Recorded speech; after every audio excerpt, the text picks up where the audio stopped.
filet. Le nom d'Alina Reyes a atteint le grand public avec son roman Le Boucher, dont la presse a largement rendu compte en son temps, et puis la Girondine, aux deux sens du terme, elle me le pardonnera, la Girondine Alina Reyes vient de publier un autre roman qui s'appelle Lucie au long cours, bâti autour du mythe, bien connu dans les Pyrénées, du mythe de Jean de l'Ours, le portrait de la charmante Alina Reyes, écrivain donc en Aquitaine. L'ours avait pour moi des sauvageries et des délicatesses extrêmes. Quand je le provoquais, les lèvres retroussées, laissant jaillir du fond de mon ventre des râles déchirés, il se dressait devant moi, les naseaux frémissants, poussait des souffles puissants, des feulements sourds. Lui et moi, les deux animaux, nous nous affrontions, mi-sérieux, mi-joueurs. Alina Reyes, écrivaine, comme on dit au Québec, 2 romans publiés aux éditions du Seuil, Le Boucher et Lucie au long cours. Aline Nardonne, pour l'état civil, est une jeune mère de 2 grands garçons qui préparent un doctorat de lettres modernes. Carmen Sage, elle s'est imposée avec force en 88 par un court texte érotique intitulé Le Boucher et publié au Seuil.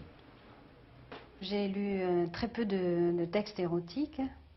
J'avais jamais remarqué que j'avais une prédisposition pour ce genre de littérature. Et puis, je sais pas, quand j'ai vu l'annonce de ce concours, j'ai eu cette idée. Enfin, j'ai eu envie de participer puisque j'avais 8 jours devant moi où je n'avais rien à faire, où j'étais toute seule, donc je pouvais en profiter pour prendre mon temps et écrire. Et ayant une idée, je l'ai fait, voilà. Traduit dans une vingtaine de langues, mise en scène avec Rufus dans le rôle-titre, Le Boucher fait même vivre son auteur. Lucie au long cours, son 2e roman, vient de sortir. C'est une descente dans la caverne de l'ours pour les amours de Lucie avec l'animal mythique. Ça m'a fait rêver, cet animal qui est mythique maintenant, qui est comme ça dans les Pyrénées, en voie de disparition malheureusement. Et en même temps, on sait qu'il est là, mais on ne peut jamais le voir. C'est comme un trésor dans la forêt, dans la montagne, qui est inaccessible, mais qui existe. C'est une bête fauve en même temps, c'est le dernier fauve qu'on a. Donc je crois que c'est vraiment un animal qui peut faire rêver. Mes amours réels, elles sont... j'ai pas trop envie d'en parler, mais je peux dire qu'elles sont très importantes pour moi. C'est toujours quelque chose qui a été très important et très lié à la littérature, d'aussi loin que je m'en souvienne aussi. C'est pareil.